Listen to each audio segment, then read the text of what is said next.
From JA to UK to LA and everywhere else. Now this is a podcast strictly influenced by Jamaican music, brought to you by Eric Kohler and Junor Francis. Well, if you're driving in your car or you're sitting home alone, the Junior entertain you on his microphone. History of LA Ska.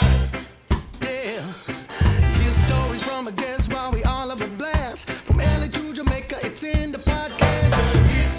The history of LA Ska. Of LA Ska, yeah. It's the history. Yes, it is. Of LA Ska. History of LA Ska, yeah. It's the history. Yes, it is. Of LA Ska. Of LA Ska. It's the history of LA Ska. One more time, yeah. It's the history of LA Ska. Welcome to the History of LA Ska one-on-one sessions. I'm your host, Junor Francis, alongside my good friend and the producer, Eric Kohler. Now, this series celebrates rocksteady ska, rocksteady vintage reggae scene in Southern California and beyond through insightful conversations with legends and modern-day talent, including those behind the scene. And man, a lot of people are working these days to really get this out to the public. It's definitely worth it. So therefore, whether you listen to this podcast series, watch us on YouTube, we really and truly want to thank you for your support. It's invaluable. And please remember to subscribe and tell a friend. And I say many, many friends as you possibly can. On this episode, this amazing episode, we welcome a veteran singer, songwriter, guitarist, percussionist, my gosh, she wears many hats, instructor and spiritual healer, Sarah Jane SunJay Owen of the Belle Stars and Bodysnatchers fame. Sarah, how are you? Yes, I am great, thank you both. Yes, good to see you again. Yes. Great to see you again as well. I'm not good with dates. When was it that we were together again? Was it early? It was sometime in August, right? Yeah. I don't know, I can't remember. Yeah, but I think it was in August hot as hellfire. at Book Soup in West Hollywood. Yes. It was a I think wonderful. it was was it a Friday? It was a Friday. Yes, a Friday. It was hard to find parking. That's what I remember. Oh, that's right. Not to mention the traffic in LA. Indeed. Terrible. Yeah. It was scary. That was a special night. We were celebrating the release of Daniel Rachel's book, a new book, right? That you took part in. We also had, I should say, he also had, Junior, you did a wonderful job moderating, but also Linville Golden was there. Mm-hmm. World famous special. Of the specials. Yes. How long had it been since you had seen Linville? On a stage. Literally. Really? Oh, yeah. Oh, absolutely. So since I don't think that I haven't seen him since we were performing. I mean, literally. Right. So since you were performing with the Bodysnatchers or Belle Stars, probably Must have been the Bodysnatchers because we didn't perform with him. That's wow. So we're talking. I know, it's wild. It's really wild. Something like that. I mean, that's why he was making those comments, like if I'd known that you were so, of course, he's such a schmoozer, right? Bless his heart. And not short on words. Yeah, if we had trouble getting a word in edgeways. Oh, my goodness. Didn't I have to snatch the mic away at some point? That was great. That was great. Yeah. We say that obviously with good fun. Yeah. And love. Yes. And he's a wonderful person, That's why it was so extremely difficult. I'm saying, what should I do? As moderator. Started feeling a sense of incompetence. So I'm looking around to see if I can find Eric to send him some signal. No, that was great. That was a lot. That was a fun night of then having dinner with you and Daniel. Oh, so much fun. Yes. Yeah, that was wonderful. But Linval is a great guy, man. The first time I met him, you would think we've known each other for a lifetime. Right. Mm-hmm. Yeah, he's very charismatic. Yes, that's why people love him so much. And he brought a lot of people to the event. Yes. We can't deny that or ignore that. Mm-hmm. Right. So what does it mean to be included in and featured in such books as Too Much, Too Young, The Two-Tone Record Story, and Daniel Rachel's Root Girl, and Women in Two-Tone and One Step? Yeah, this one by What Heather. what does it feel like for you? And featured on the cover. But that was a surprise, and it was a lovely surprise. And that is a great picture. I mean, it does kind of, in a way, summarize, you know, the feel and look of how we were, not just me and the Bodysnatchers, but like all women at that time, the black and white, the short hair, the bobby socks. You know, it was a good picture representing all of us in a way. Yeah, I got a real kick out of it, I have to say, because it was so long ago, and I think about how long ago that was. Yeah. And it almost feels like another world, you know, another time for me. And for the benefit of those who are listening and watching, when was the photo taken, approximately?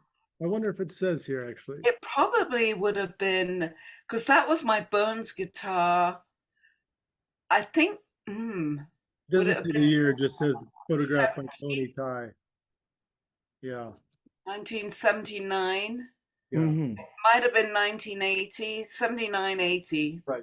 Right Yeah, wonderful book.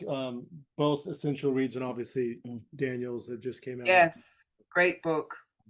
Indeed. Yeah, I encourage everyone to get out there and pick those up. But had you been interviewed for books prior to these two? Let me think. I have, not for books though, for radio. Okay, sure. Yeah, I think a couple of DJs or people that have radio shows in Britain, I'm sorry, I'm remiss at trying to remember who they were, found me somehow on Facebook or something and reached out and asked if they could do. And Daniel was like that. You know, we were on, I've forgotten now, 2 hours, I think we were talking for. He got a lot of material from me. I'm sure. But, you know, it was good because it was easy conversation. And of course, you know, likewise, you two, very enthusiastic, you're immersed in it. So it's not like having somebody that really has no knowledge of background trying to give you an interview, which makes it very difficult. Certainly. Well, interestingly enough, you said that. So let's start by talking about your relocating to Southern California and what is keeping you busy these days. Right. So I had an opportunity to come out here a couple of times with the Belle Stars. We were recording at Cherokee Studios for one of Whoopi Goldberg's films. Wow. We came out to New York when we did World Domination as the Belle Stars and recorded in New York and spent like a whole month recording an album that kind of got shelved in a way. And that was like Belle Stars Mark II. Okay. Several members had left by then, and it was just Miranda, Leslie, and I. And Dominic Bugatti, who had, you know, quite a lengthy resume of, you know, songwriting talent. And it was wonderful working in the studio. But, you know, that, and I suppose we did play at, what was it called in New York? CBGB's? No, no, it was on the tip of my tongue now, I've forgotten. And we played a place in Boston too, of which I can't remember the name. So we did have a little dabbling over here, but relatively people weren't really into this music as far as I knew. I mean, it was a surprise to me coming here and seeing how many, you know, fans there are of the ska music in particular. And so, yes, we really only touched the surface on the East Coast. Mm-hmm. So what really got me out here was a holiday, and it was Route 66. I come out as a polo groom. I'm a horse rider. I have always been. And in England, I lived in Windsor, and I had a kind of like part-time job riding polo horses, exercising them. And I had a boyfriend at the time that was into all of that. And we both thought it would be fun to come to America and do Route 66 and actually follow the polo circuit. And so that's how it happened. We came out here. I had some friends in LA. And then I met somebody out here and we kept a long distance connection. And they said, why don't you come out and take some time off, see if you like living out here. So I did, and I did like it. I landed in Palm Springs, actually. That's where I first landed. And around what year are we talking about then? It was 1989. Okay. Yep. And so, by then I had the Belle Stars Mark II had done and dusted. Dave Robinson had tried to sell us to MCA America when we had a hit with World Domination and dance charts, and missed the boat because he wanted too much money for us because, you know, Stiff Records was going under at the time. And it was about then that we all decided to disband because Stiff was going to the dogs, basically. Right. So we disbanded, and I went back actually to my former profession, which was fashion design. I started doing a lot of freelance work, and it was around that time I also got picked up to be Frankie Goes to Hollywood, guitar player. Holly Johnson was going out solo now. He wasn't with the others, and he still had a big track record in Europe. So we were doing a lot of playback, and I fit the bill as one of his sort of like Prince girls, if you will, you know, all dressed up in crazy gear. So you can find videos of me playing with him. Didn't know that. All right. Wow. And that was a lot of fun for me because I loved his music. I loved the funkiness of it. And I didn't have to autograph anything. He did all the autographs. I could go shopping. And how long did you play with Frankie? Oh, this was on and off for a year. All these European dates. And I think he was with MCA, and they would pay for everything. And I guess I was still signed to Equity and, you know, the music, whatever.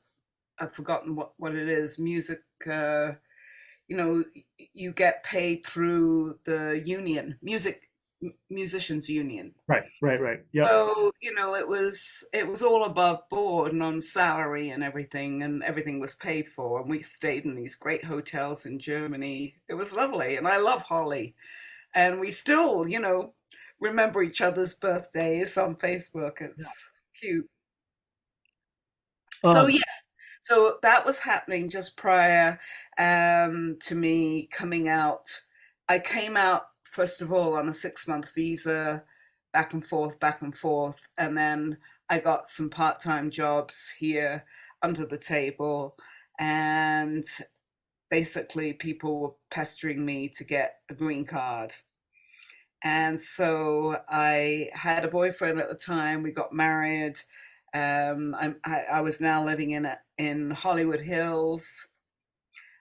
Let me backtrack. So when I landed in LA, I ended up with the what was that organization? Not EST.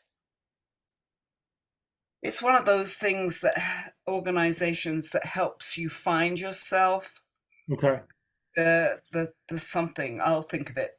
And there was a guy there that said, I'm looking for a guitarist for our band. And somebody said, well, that woman over there, she can play guitar player. He said, and he was a Rastafarian, George Singleton. And he was looking for women because he didn't want all men in the band. He had the light and sound band, and he was a priest. And he worked with another guy that was a priest too, Afi priest, and they were writing grants in downtown, South Central Los Angeles for inner city kids to try and help them not go the wrong way with gangs. Bloods and Crips was very alive back then, and George was getting grants to help youth that had really, were really incarcerated. They got the tattoo and everything, and trying to give them music and gardening techniques to help them get back on their feet and, go with a good life. And so I was very involved in that. And so we played some prisons. Of course, I didn't try to look more, more more clothed and less glamorous, playing in a prison, but that was wonderful. We would do backing music so that the inmates could rap. Wow. Okay. It was really a wonderful program that he was writing, and I feel very proud to have been involved in all of that. Giving back to the community. Yes. And so I was rehearsing down on 82nd and San Pedro. Okay. And a lot of my white friends thought I was nuts. Like, what are you doing down there? Don't you know it's dangerous? And I did. But, I was younger then, and I didn't think about I didn't dwell on the dangers of carjacking and people jacking up on the street and all of that stuff that can go on down in that neighborhood. And I can remember one time we did have a rehearsal place. Somebody made an attempt to try and bust in there by driving a truck into the doors. They weren't successful because they were quite heavy doors, but they had broken part of the lock, and we had to call the police and make a report. And I can remember getting down there to see if there was any damage. I didn't have any equipment there, but we kept amps and stuff like that, and mic stands and speakers and stuff. And I can remember these cops showing up. One was an Asian cop, and I've forgotten what nationality, maybe Hispanic. And they both looked at me and said, "What is a nice white girl like you doing in this neighborhood?" There it was again, and I bring this up because, we were talking about this racial thing with Daniel, and I really feel like I got to see what the racism was like from the other perspective. And it was such an invaluable experience for me, having lived a fairly privileged white existence in England. And there were many times that, I was playing all black venues and people were staring at me like, what the heck is this piece of white trash doing on our stage? It's really interesting being a different color skin other than what the majority was at the time. Anyway, that was a really interesting segment of my life. I was the only white woman in an all black band, basically. Two black bands down there, the light and sound band, and Progression was another one, doing jazz funk. Nice. And, if I think about it now, I go, how in the world was I even involved in all of that? But that is, the segue that got me kind of on my feet back in music here. Right. And then I realized, I'm not going to really make a living.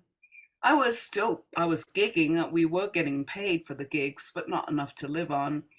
So I ended up teaching fashion again at the Fashion Institute. And I got my green card, and then it would be a long while before I really, I was in another band actually. When was that? Around 1984, No, 94, I'm sorry. I joined a band called Goosebumps on Venus. Okay. And what genre? What kind of music you guys play? It was funky. We had like two guys bass and drums were like Sly and Robbie. Oh, wow. Used to play together. They were our black brothers. And then we had a girl on keyboards, and then my boyfriend, who was the main guy, Brooke McCarter, singing. He was one of the Lost Boys. Do you remember the movie? Yes, He yes. was the blonde one that got eaten by the acid in the bathtub. You're not kidding. Wow. I'll go back and check that out again. Yeah. Wow. Yeah, he's not with us anymore. He passed away. Oh, Condolences. Yeah, he indulged a lot in his youth, but very talented, very, very talented guy. So he'd written a bunch of songs, and we were in a competition. I have a recording of all of the stuff that we did. And then I was in another band, playing again, it was like Prince-ish, again, mixed race band. I was playing guitar. It's, yeah, on and off. I was in these different bands, but not really, making my living out of it. It was always just kind of on the side. Sure. Yeah. And so when did you first discover, and I hate to use the word or the term one with nature, but when did you because right now you live in nature, right? But beautiful part of is it considered not quite Central California, right? It's just outside of LA County, but you do a lot on the spiritual side, yoga, but oh yeah, about that side of your life. So that really was with me when I was young in England. Okay. I wanted a teepee when I was about 4.5. My parents thought I was very strange. They didn't know what I was talking about. I had to draw it as a kid. And they asked me what I'd like for my birthday, and that's what I wanted. And so when I drew the picture of a teepee, they said, "Oh, a wigwam." So they got me the kids' little wigwam, and then I wanted to sleep in it outside, and they said, no, you're too young. But I knew it belonged outside. So what do you make of that? I think I had a past life. It's I have just been on this red road since that time. Right. When I was a teenager, I was drawing Native Americans in my art classes. And when I was old enough to have my own apartment, I had it like ponchos and Mexican hacienda. So I was always remembering something about a life that I'd had. Right. But finally, when I did come to America, it just seemed, here I am. Especially Palm Springs, because where I landed there was a Native American place called Upper Winnupah, Place of Water. Oh. Well, I don't know how I got guided there, but that was exactly the same as what happened here. This place is very sacred to the Chumash. Okay. And I wouldn't have known that when I got here. I got guided up here by some friends. And then it would be after the fact, just like it was in Palm Springs, that I would find out that it was Iwihimu, which means center of the world to the Chumash. Anyway, all that to say, I had a vested interest in healing when I was a teenager.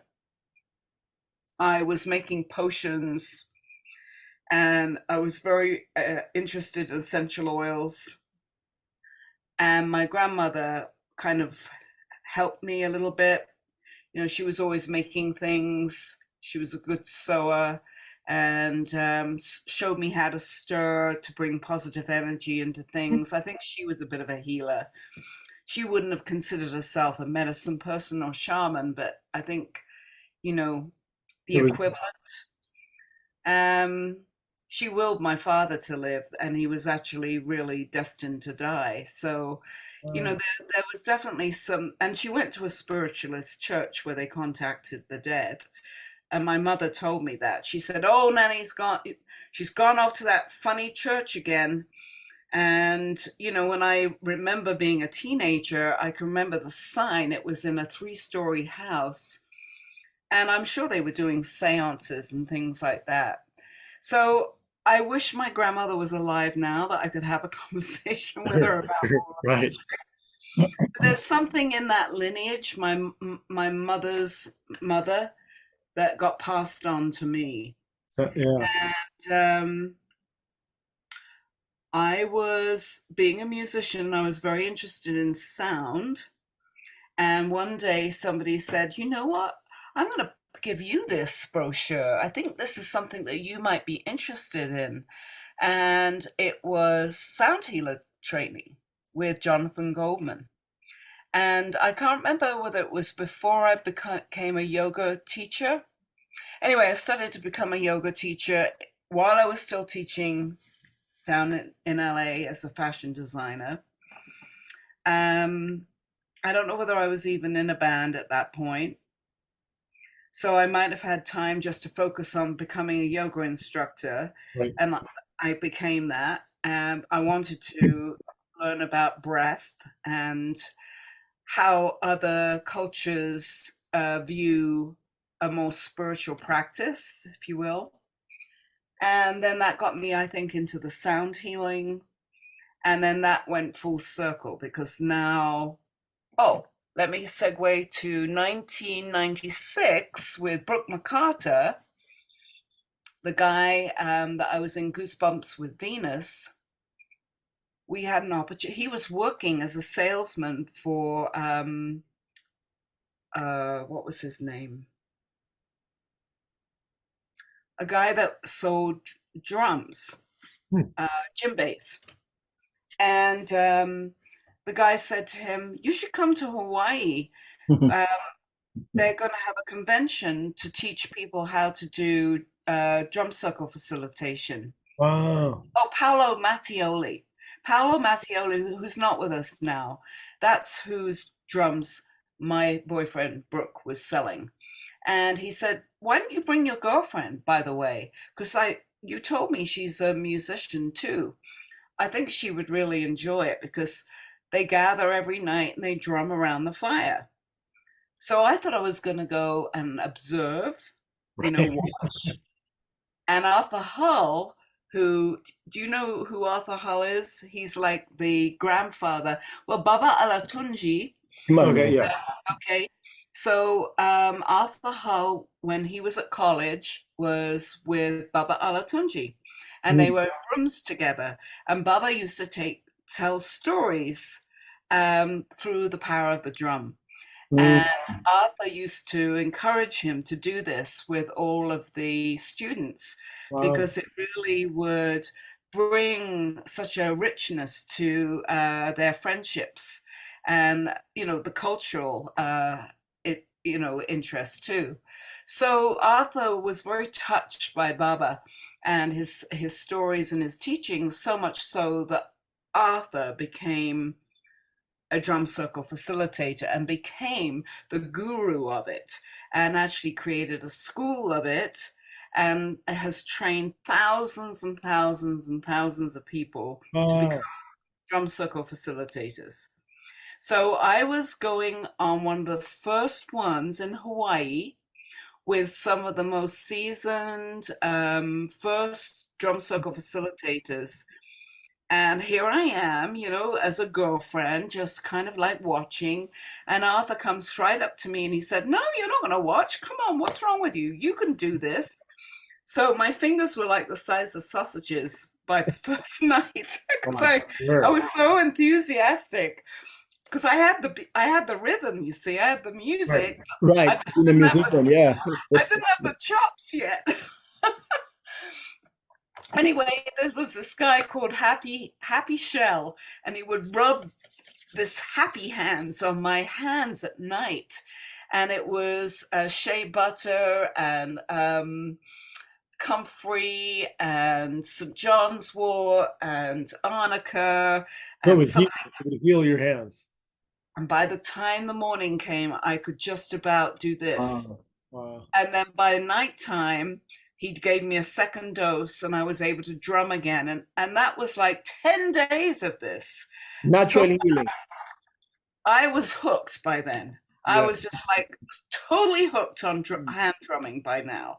So then that's what I wanted to do. And then I become a drum circle facilitator, and that's what I've been doing up here now. Right. And I drum every month with a whole thing. But yeah, I'm jumping around here. But no. Wonderful. As you see, I'm just have my undivided attention of Eric as well. So please, can you share how the opportunity to join the Bodysnatchers came about? Say that again. But that was a big. Huh? How did the opportunity to join? We're switching direction now. How did the opportunity? How did I get the opportunity to join what? The Bodysnatchers. Oh, well, I saw an ad in the paper, the New Musical Express. Mm-hmm. I was I was dating a musician, Pete Carney, and he was the lead guitarist and singer of a band. And so he had this New Musical Express. Now, I had picked up a guitar when I was 12. I wanted to be Joni Mitchell, but it was an acoustic guitar. I was very into music. Both my parents played piano. Both could whistle a tune really well. And we used to go to church on Sunday, and we loved the hymns and singing the hymns. It was in your blood. Yes. Anyway, so I was looking, so yes, Joni Mitchell. Then I went to the Isle of Wight Pop Festival when I was 15, by myself. And I saw Jimi Hendrix and Joni Mitchell and, like everybody. So I got the download, the mother load at a very young age of all these wonderful bands and artists. And so let's get back to the New Musical Express. So my acoustic guitar had kind of gathered dust in a corner while I'd gone through my years at Royal College being a fashion designer and getting a Master of Arts in London. But now I was dating this guy and he was a musician, and there's the magazine, and I'm looking through the classified ads of this paper, and I see 1979, an ad. Girl guitarist wanted for all-girl dance and beat band. And it was Nikki Summers who had put the ad in the paper. And you might know this already. She had a vision that she wanted to create a female version of the Specials. Right. Yeah, I read that somewhere. Yes. So I didn't know who she was, right? I had no clue, but I saw this ad and I pointed it out to Pete. And he said, well, why don't you audition for it? And I said, I don't know how to play an electric guitar. And it's been ages since I played He said, well, why don't you borrow mine? I'll show you how to hold a pick, and I'll show you how to do some bar chords. And he knew that it was ska music. And he had enough good chops himself to know it wasn't his bag, but he knew that it was an upstroke. And he taught me how to do that. And how familiar were you with the Specials and some of I wasn't. I was clueless. Wow. Oh. Yeah. Of course, I got familiar very quickly once I got on the idea of what we were doing, and it would be my dance set record player that we would use to play these singles and try and fathom out how to write a song. None of us went to schools of music. We didn't know what song structure was. We just went, well, wait a minute, there's a beginning. Then there's this verse part with the lyrics. Then there's this bridge bit. you know, and then there's a chorus, and then you come out of that and you might do another verse again. So we were breaking down, shaking up Orange Street, and all these things that we would list. Time is tight. We would listen to this stuff on my dance set record player, plugged into a light bulb. So what happened to radio at that time? Radio stations weren't playing specials, and I don't know. I can't remember, but I know once I was on to what we were supposed to be doing, I invested every bit of energy into really. I started collecting, you know, white label imports and all sorts of things, and so but folk had been my thing. You know, more, you know, the music that had been at the Isle of Wight Pop Festival, Dylan and Leonard Cohen and people like that, maybe a little Hendrix, but Pink Floyd and bands like that. I hadn't really even, but I was into it. And I very quickly realized, and I had an aptitude, having, I guess, musical parents, to be able to dissect and work out what the bass player was doing, and I would help Nikki figure out what the bass line was, and I'd have to figure out my part, and then we figured out that we needed horns. And that's when I think you heard some of the interviews where we were rehearsing, and we now were next to another band in the same rehearsal rooms in Camden. And this guy said, well, my sister is looking to join a band. And she came in and met us. And she said, so what instrument do you need? We said, well, what instrument do you play?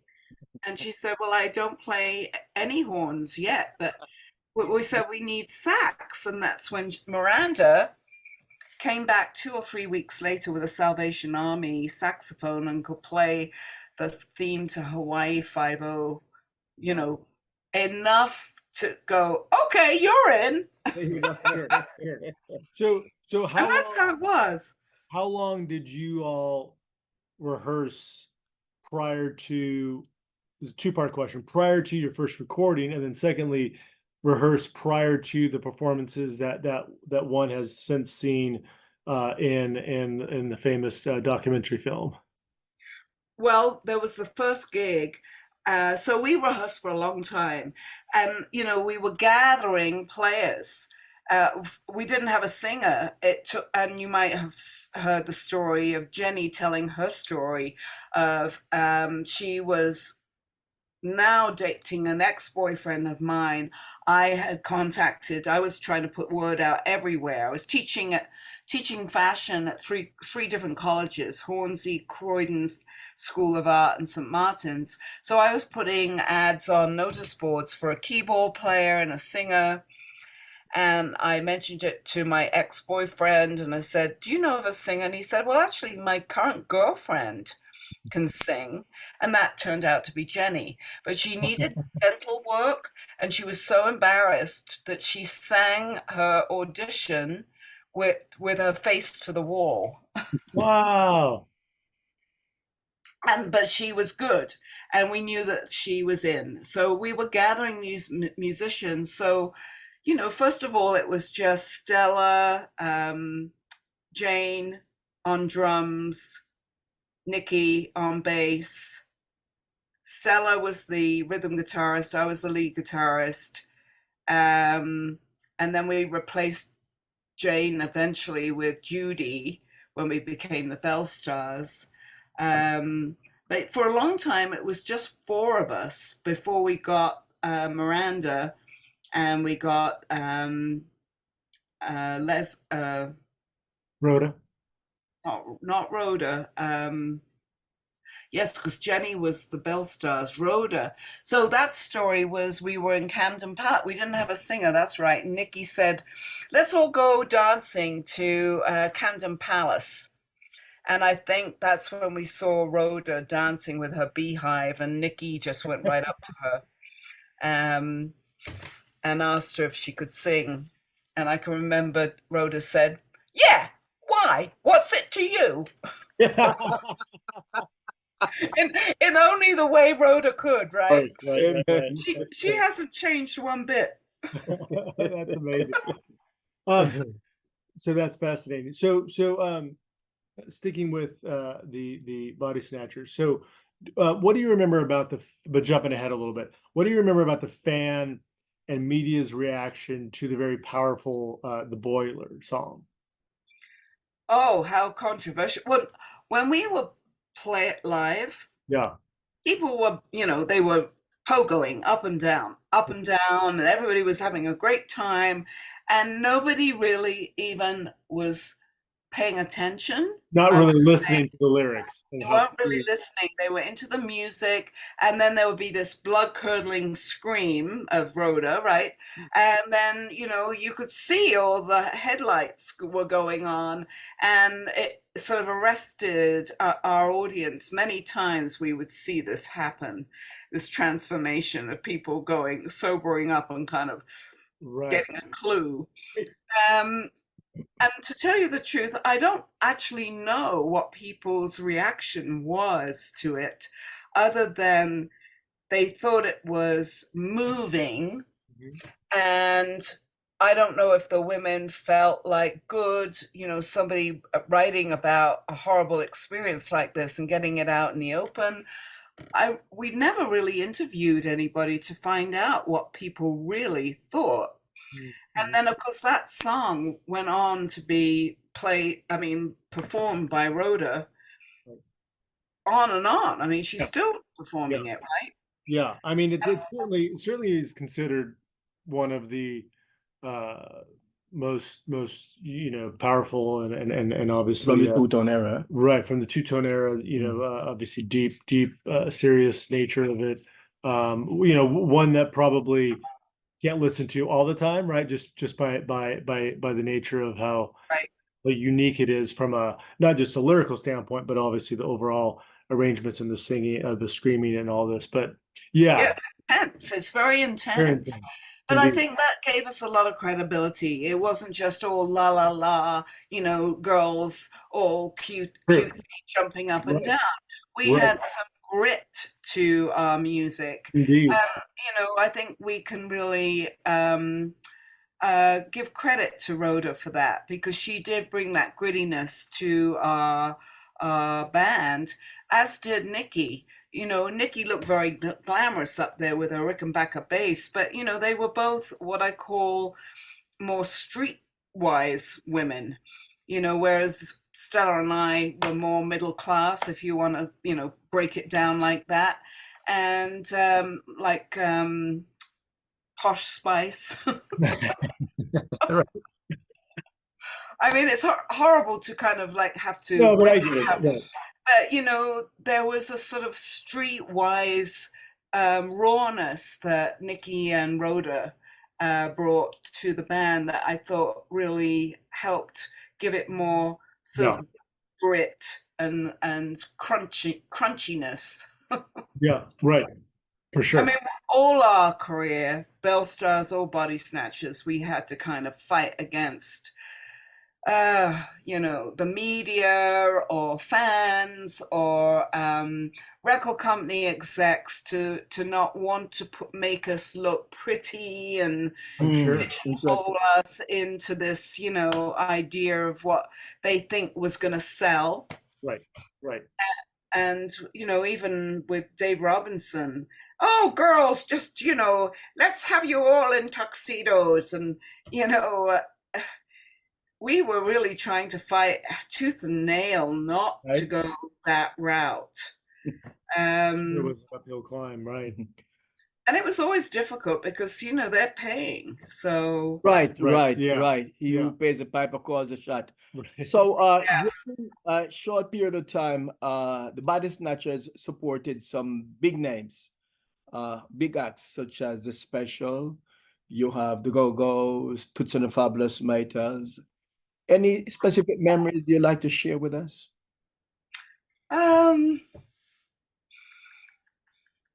How exciting it was for us on that Seaside tour, because we were all so new to it.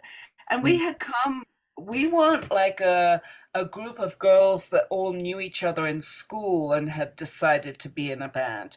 We had really all come together from ads and different walks of life, different culture. You were getting to know each other as you were touring too, right? Right. And literally, I can remember we all wanted to stand in the wings when the selector or the specials were playing, because we wanted to watch and learn. And I can remember the sound guys and the lighting guys, you know, at the very beginning of that tour go like elbowing each other and going, oh, this is going to be a laugh, you know, because we were opening for these bands. And of course, we were quite raw. We were out of tune a little bit. You know, Jane's snare sounded like a biscuit tin. It did sound Jamaicanly authentic, I have to say, right? I mean, there was such a sort of like authenticity to it because, you know, a lot of those white label imports are like that. But, you know, we didn't know any better at that point. But watching their showmanship from the side of the stage, watching how they interacted with one another, we were paying attention, all of us. You know, there'll be several of us on one side and on the other. Every night we would watch, and every night when we performed the next night, we would be getting better and tighter. By the time we came off that tour, we were just, it was like night and day. Wow. We had literally got, you know, like jumped in the deep end with how to be a band. Right. How many dates did you do with Toots in the Maytals? I can't remember. Can't remember. I can't remember. We played Hammersmith Odeon, and I remember that sound check because, you know, we have to be there after them to do the sound check. I've forgotten which way round. I think we were there before. Anyway, we were still in the venue, and it's a big venue, Hammersmith Odeon. And I can remember the bass player had an octave divider on his bass. And I don't know the name of the bass player, you know, pardon. Yeah. But his fingers were like the size of sausages, like huge fingers. And he had this octave divider on his bass, and they were doing the sound check, and it was like warfare, you know, the vibration of the depth of the sound in an empty venue. Thunderous. It was almost making me nauseous. I had to go out of the venue. But when we actually watched them after we had opened for them, and we went up near the mixing desk to watch them, of course, now the whole auditorium was full and it sounded fine. Yeah. Yeah, I remember that. Incredible. That was exciting. It was a full house. Yeah. And so the tour took you all over Europe or just England? I think it was just England. It was the Belle Stars that we toured Europe with. So that's a perfect transition now. So talk about now you going from Bodysnatchers and forming the Belle Stars. Well, you know, there's that famous time where Penny doesn't remember, or she says in the book at first that she thought it was me that Rhoda was having a go at and having an argument with. In fact, it was Rhoda and herself, Penny, that were always getting into it, because Penny, actually, out of all of us, was the musical one. She had, I don't know, trained as a pianist. She had more musicality and was a very good songwriter.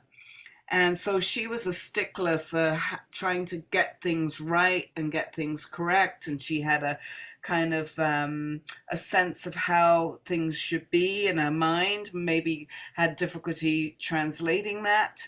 Right. And for some reason, Rhoda and her just would always butt heads. Part of it, I think, was, you know, the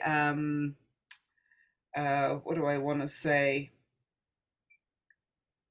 That status thing again, you know, Penny came from middle class white. And I think that had something to do with it, you know, came from a very posh education, let's say. So I don't know if there was some insecurity with Rhoda with that, but somehow they would get into it, and it culminated at this one gig in the dressing room, and it got to be almost fisticuffs.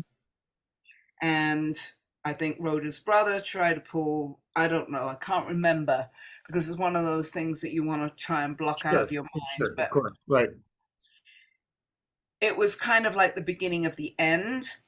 And at that time, the ska scene in Britain was now, you know, coming down. And Nikki and Rhoda were very much wanting to stay with the ska scene. And they felt that they wanted to write more songs like that. And the rest of us were feeling that we wanted to move a little bit more into R&B and explore some other genres of music to make it more contemporary to what was happening. And that was the beginning of us splitting up. And so Nikki and Rhoda went their way, and then we went our way. Right. And then, you know, it took a little while for us to regroup, and that's when we started trying to replace, find a new singer and find a new bass player, and that's when we got Leslie and Jenny. And the Belle Stars were formed around what year? Well, that would have been... Well, the Bodysnatchers only lasted 2 years, wasn't it? 1979 and 1980. So it probably would have been the end of 1980, 81 that we would have been. Wow, yeah. The Belle Stars. I was listening to the music and comparing both the Bodysnatch and the Belle Stars, distinctively different. Yes. Yeah. Yes. Mm-hmm. Well, yes. I mean, there was still some ska aspects, but not the very fast. I mean, more reggae. Yeah, and some tropical. There was some lovers rock in there. You know, I was still buying these imports and listening to a lot of stuff. I mean, and so there were all these different genres of, you know, reggae is one title, but I began to, you know, dub, there was lovers rock. I mean, there was all these different genres of the Jamaican music. Yes.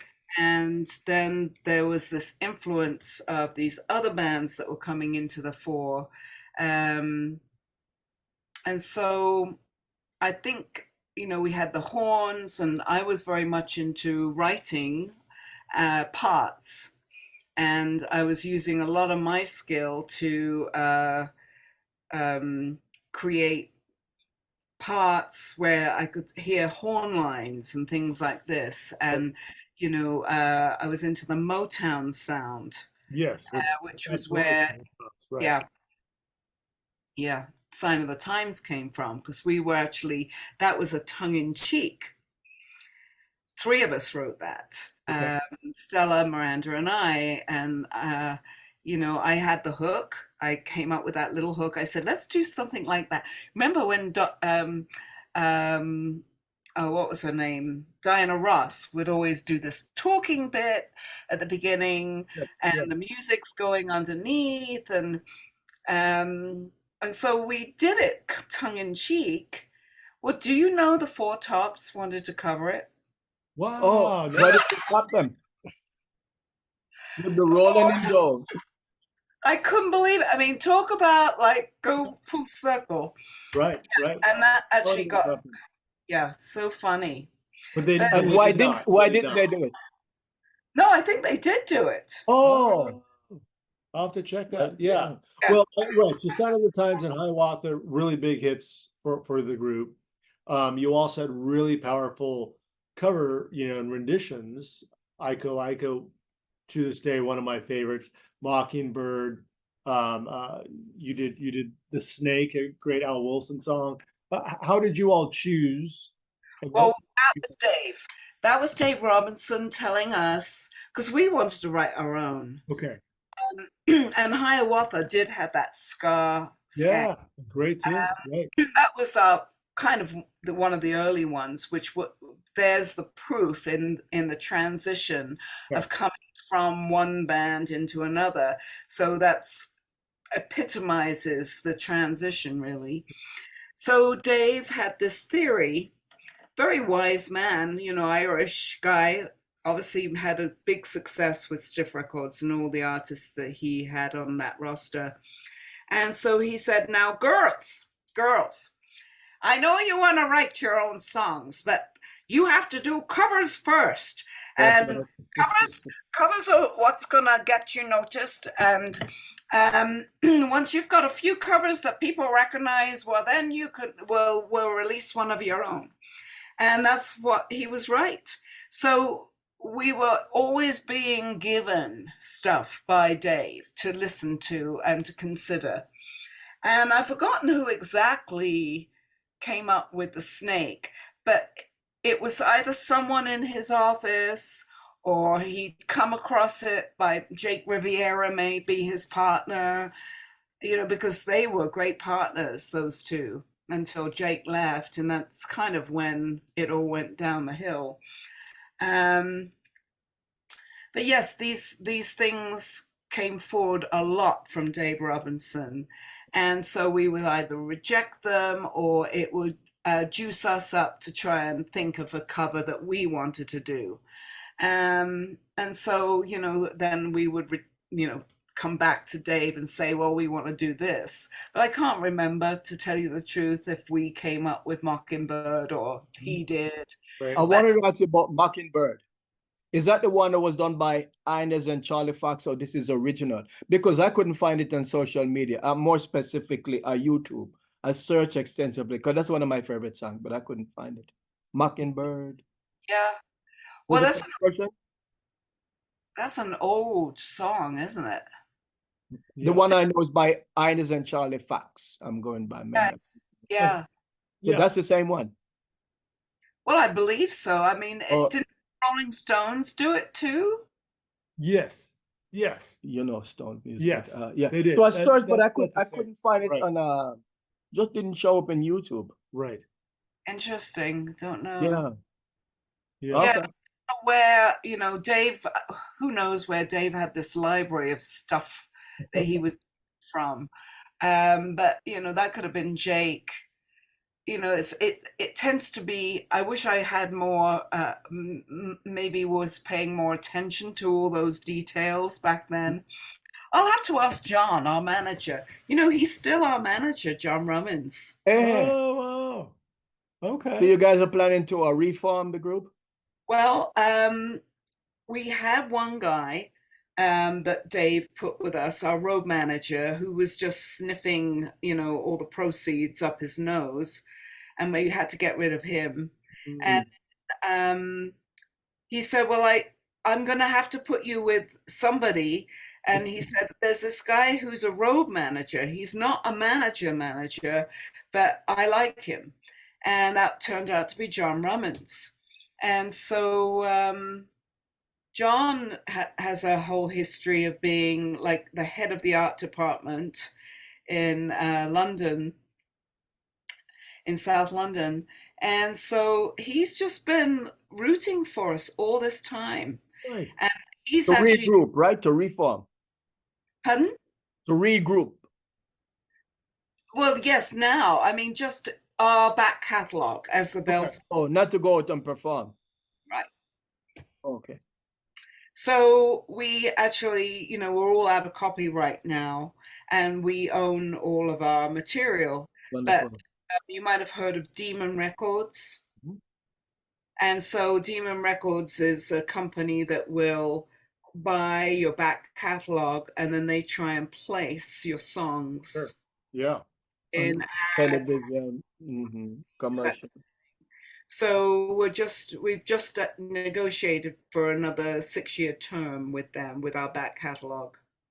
So it's not sitting there doing nothing, right? Right. Yeah, Yeah. second. Right. And so John negotiated all this. So he is like our 8th member. Right. We love him. He's so Yeah. so good. Interestingly, so you had the enormous opportunity to open for the Clash. What was that like? Oh, That was during their heyday, right? Am I right or am I right? it was exciting. We toured with them. We were on the bus with them. We were swigging Remy Martin, which is what they drank. Throughout Europe? Yes, Belgium, France. Of course, we opened for them, but we were touring with them. It was so much fun. And we, often they would have us come on stage with them for Police and Thieves. Amazing. But I tell you, it wasn't fun opening for them because back then, I don't know if you remember this, but the Clash, they attracted a punky audience. Absolutely. Conscious and some intelligent, highly intelligent, or above intelligent, because they're conscious songs. At least that's my assessment. Well, I can't remember whether they did this in England, but in Europe, in France, it was customary for this audience of the Clash and any punks to spit and gob on the stage. Like it was a compliment. And so we thought they didn't like us, because we were the opening and all this gob would come on the stage. It was so revolting because you're trying to play your instrument and they're throwing this gob on the stage. Well, we didn't know the first time we played and had this happen to us. And Penny wanted to get a bucket of water and throw it at the audience. She was so disgusted. But then when we did what, we did with the Police and everybody else, and the Selector or the Specials, we watched the Clash in the wings. Well, when they started up, the gob got even worse. It was coming by the hordes and the hundreds. And so then we knew that this wasn't, it wasn't something that they did. Right. It was an inverted way of saying, we love you. Anyway, we didn't like that. That was horrible. Yeah. Yeah. I know we're jumping back and forth. So I wanted to ask you about some of the career highlights of the Belle Stars. Highlights of the Belle Stars. Well, being in Japan and finding out that we were number 2 in the charts. Wow. Having to fly back to do. You gotta answer that question. What was that? With Sign of the Times or what song? I think so, yeah, Sign of the Times. It was 1983 and we were doing a commercial for Suntory beer. Wow, nice. And that was really a lot of fun. And no one told you guys that your song was well received in Japan? No one told you prior to going? No, I mean, we must have been well known enough that they wanted to have us, it was Suntory Beer was trying to bring women into the beer market. Okay. Mm-hmm. And, in Japan, the culture is very different. And women are still much more subservient. It's still a very chauvinistic, in a way, society. But they were trying to market beer to women in cocktail-sized cans. And they wanted a women band to kind of advertise it. So we were hired to go over there and be in a Suntory beer commercial, drinking these little cocktail size, like the size you get the tomato juice on the plane, right, of beer. And I have a tattoo. Jenny had a tattoo. I've forgotten who else had a tattoo. We had to have all of that Removed? makeup out. Because, in Japan, tattoos are part of the Makuza, the mafia. So that was very entertaining. And then So that was just a one-off. So that was a one-off concert. You didn't tour multiple cities. Just No, it was just to do a commercial. come And on. that commercial is on YouTube, and it's crazy. It's so nuts if you've ever seen it. So did you guys capitalize on the fact that they were playing your song? Did you go back on a tour, a bigger tour, an extensive tour of Japan? Oh, no, we didn't. I think we were just novelty to sell this beer, Right. and they just liked that that song. It was catchy for them. It appealed to their market. So and yeah. Aiko was in the movie Rain Man. Is that correct? Well, our version was, yes. Yeah, correct. Your version, yes. Opening music. Which was obviously, that must have been pretty cool and special. Very cool and special. I'm not sure how that happened or how that, came about, because there's so many versions. I mean, when you think about how many people have covered, and it was sad, really, but this is how the music business can be cutthroat. We were all due to release Aiko, and I think there was another band that caught wind that we were going to release it and try to get theirs out before us. Do you remember that? Cutthroat. No, we said that. No, I mean, it wouldn't surprise me. Yeah. We had all that beautiful percussion, though, in the background. It's a beautiful version, indeed. Yeah. Infectious, for sure. And then when did, well, I guess we talked about earlier in the interview, you talked about kind of life after Belle Stars. When did, so do you keep in touch with a few of your former bandmates for both Bodysnatchers and Belle Stars? Yeah, over email, because I live here and they live out there. But Stella's been the most, I think, able to travel around. She lives in France, but she's been recently go over, and she met with John, and she met up with Miranda. Miranda's a makeup artist, still working in London, and John's in London. Claire Hurst is still gigging everywhere, playing sax with all sorts of bands. And I think she lives in London, South London. Leslie, I think, is in Newcastle. Okay. Judy, our drummer, lives in Scotland, in Glasgow. I'm here. Who have I met? Oh, Jenny's in London. Okay. Yeah. And of course, she's still involved in sort of the two-tone, although I think she's not as invested in the ska scene of it. She went on her own mission. She wrote that book about her life. Oh, and, right. She really turned her life around, in respect and kudos to her, because really at the end of the Belle Stars, she wasn't doing well, as you might have read in the book.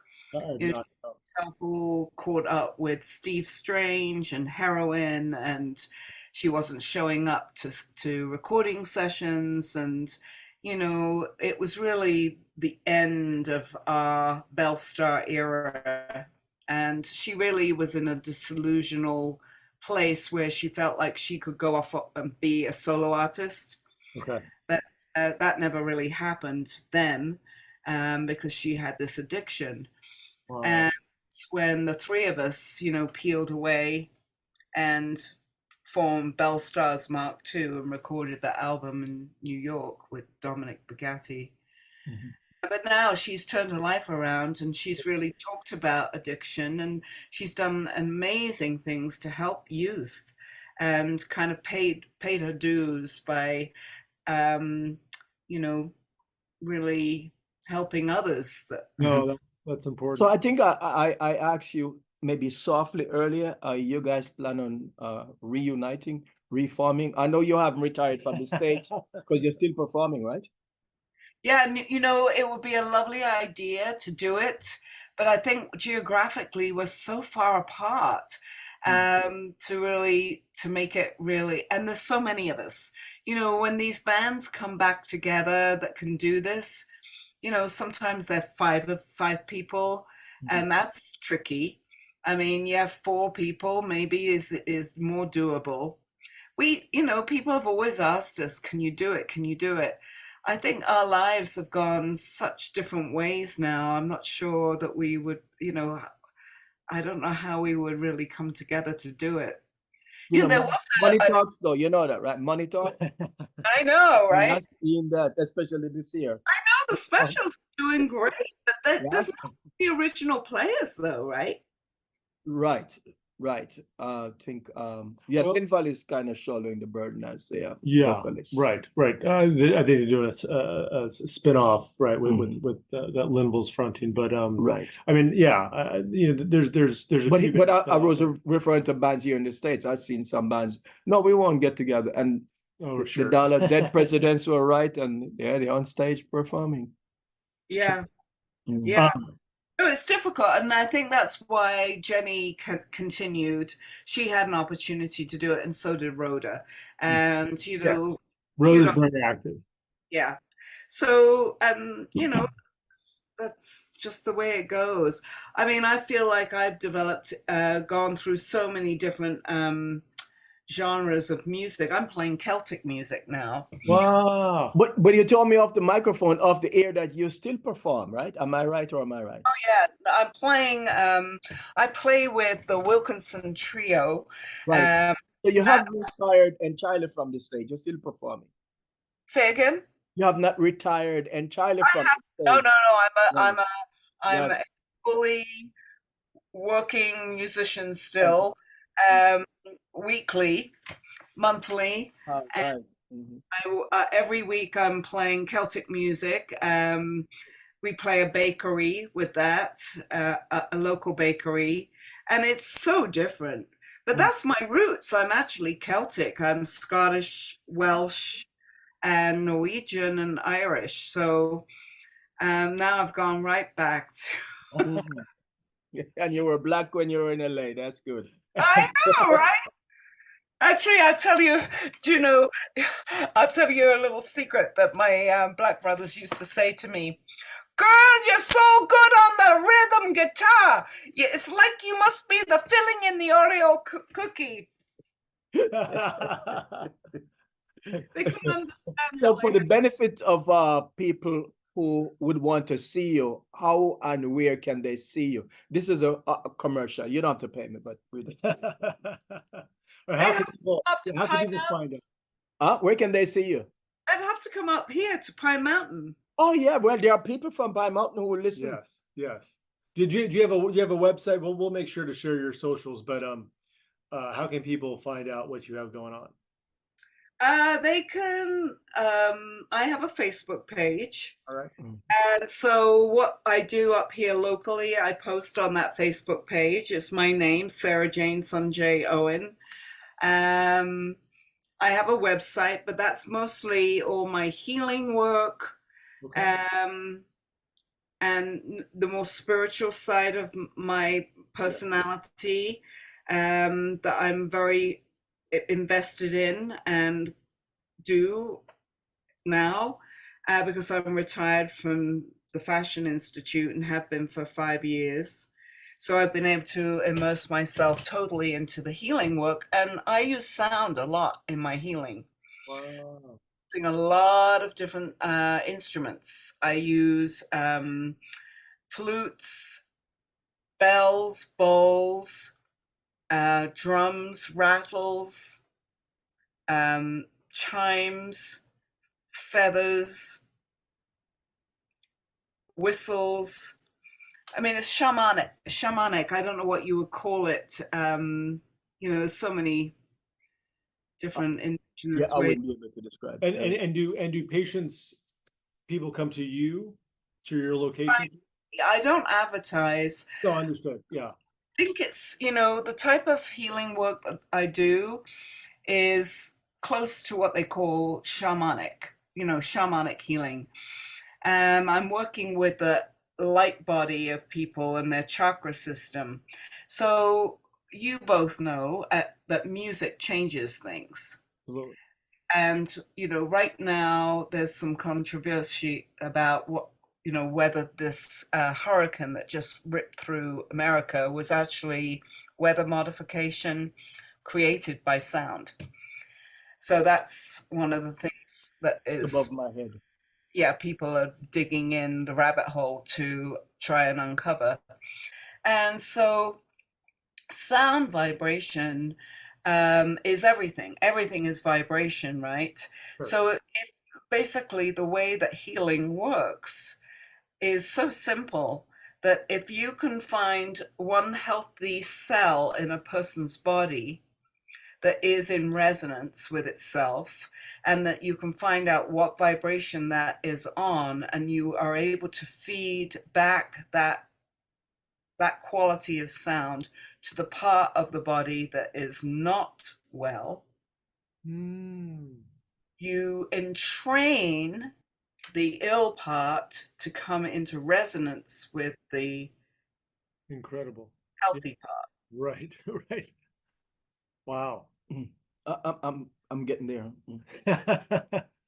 Well, there's a book. Junior wants to be a student of yours. It's a book called The Secret Life of Plants, and they 2 fields of plants, and they hooked speakers up. The fields weren't close to one another, and they did heavy metal music. They played to one field of crops, and they played classical music, Beethoven, Bach, to the other field. Well, what do you think happened to the fields of? They wanted to hear reggae. I couldn't think of another answer. Well, they didn't do the reggae, unfortunately. They just did these 2 genres of music. Right. The field heavy metal didn't do very well. It actually deteriorated. And the crops with the classical music just grew high and strong. Wonder if it was marijuana. And then a motto, the Japanese man, The Secret Life of Water. You know all about him, right? No, unfortunately. Okay. Well, these are things that I think are almost like they should be, Elementary. Free reading material for schools now. Yeah. He took polluted water from Japan, and he had monks chant over the water. Right. And they refroze it, and the polluted water that was all gunky under a microscope and horrible looking had changed into pristine snowflakes from the vibration and the chanting and the positive affirmation. So, let's go with what we started this conversation. If you have negative thoughts, it creates negative ions, right? I mean, no, that's wrong, because negative ions are the good ones. Negative behavior creates negative karma in the body. Right. So when people are happy and have happy thoughts, it creates well-being and health. Yeah. Mm-hmm. So resonance is a vibration. It's not, just words. Even a word, your name, both of your names, my name, has its own vibration. That's why you shouldn't shorten people's names. Good point. Wow. Yes. We are nearing our destination, eh? So speaking of positive thoughts, you have positive overall memories and your time between Belle Stars and Bodysnatchers. Do you look back in a very favorable way? Yeah, I loved all of it. I thought it was such an exciting time. I mean, yes, it was sad when there was the breakup of the Bodysnatchers. Yeah. But then we very quickly transitioned into excitement of making something new from it. Indeed. And then we were building again, and we were all enthused with that. And then there was another sad time, of course, when the Belle Stars broke up and Jenny was going on her, down spiral, and we had to, break free of that. And Yeah. then the three of us tried to continue, and we were very excited about what that brought True. until that fell apart because Dave, and Stiff Records was going under at that point. Right. And But does it surprise you how much people still do care about, I mean, Dance Craze is just such a cult classic, right? Documentary film, and just obviously books written about two-tone and that whole era that Bodysnatchers were a part of. Does that surprise you? What are your thoughts along those lines?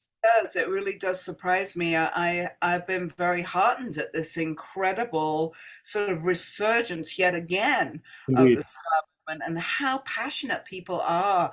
Oh man. Oh yes, yes. Very much. They haven't forgotten, and that they can recall more detail perhaps about my own career than I can remember. And I'm very impressed with that, how much it really impacted people. And it really is heartening to me to think that I was part of all of that.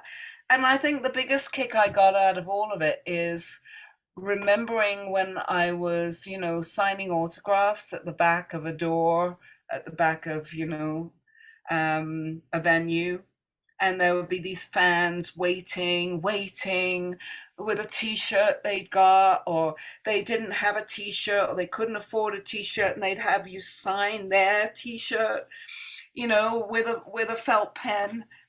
And that was so, Yeah. I it can was, imagine. it was exciting. And of course I was just trying to write the thing. But now when I look back, I went, oh my gosh, how hot we were having such an impact, especially not on I know. just boys Mm. who liked us because we were cute, right? Right. Women. And I can say now, without a doubt, that our band has probably been very responsible for so many women picking up an instrument and having the confidence to start a band. And that I'm very proud of. In fact, that's probably the thing I'm most proud of. Yeah. Yeah. As you should be. I mean, and even female fronted groups. I mean, here in Southern California alone, I mean, we had a few all female ska type groups in the throughout the 90s, the shanties, cover-ups, and and a few of them, obviously the female fronted, whether it's the No Doubts or the Dancehall Crashers or Safe Airs. I mean, a number of incredible groups. So you all definitely influenced and inspired many. So much love and respect to you and your fellow musicians for all your contributions and the wonderful music. And Sarah Jane, it's really been a pleasure. I'm glad Author Daniel Rachel brought us together a couple months ago, right? Definitely encourage everyone to pick up his brand new book, Too Much Too Young, the two-tone record story.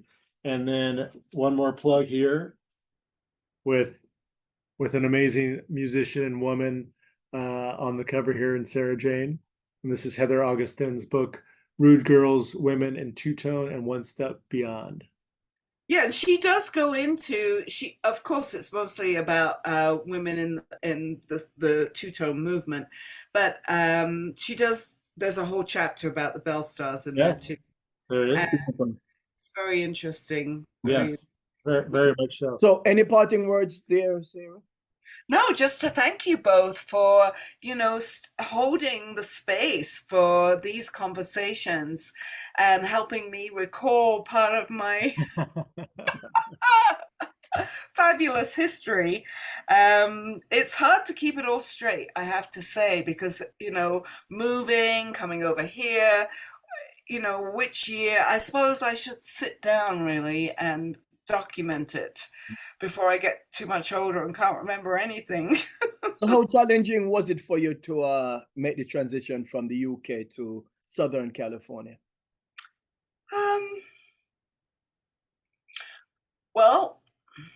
I started off in Palm Springs in this sleepy little place called Whitewater. Right. And I suppose that was not too abrasive, right? Getting used to that. It was very hot. I can remember thinking, trying to get. Oh, yes. Palm Springs. But I've always loved the Western lifestyle, so I don't think it wasn't too much of a culture shock for me. Mhm. I seemed to sort of just go with the flow. And, I was cleaning toilets in Palm Springs at one point because I had no money. Oh, So I've really gone, that is a true story.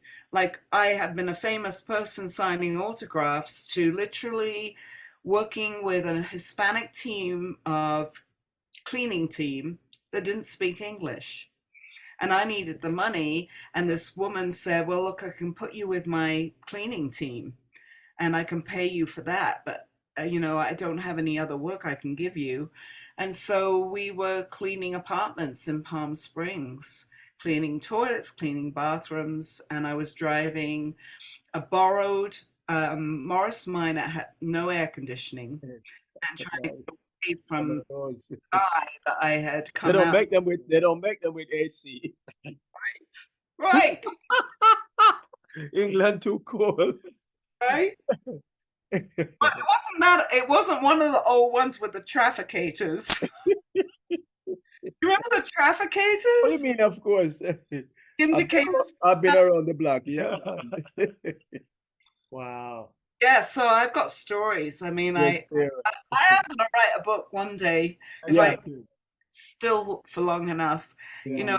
My life and all these different transitions, and then getting into the healing work, and being on this native road of the Right. all these places that have such indigenous culture and history. Yeah.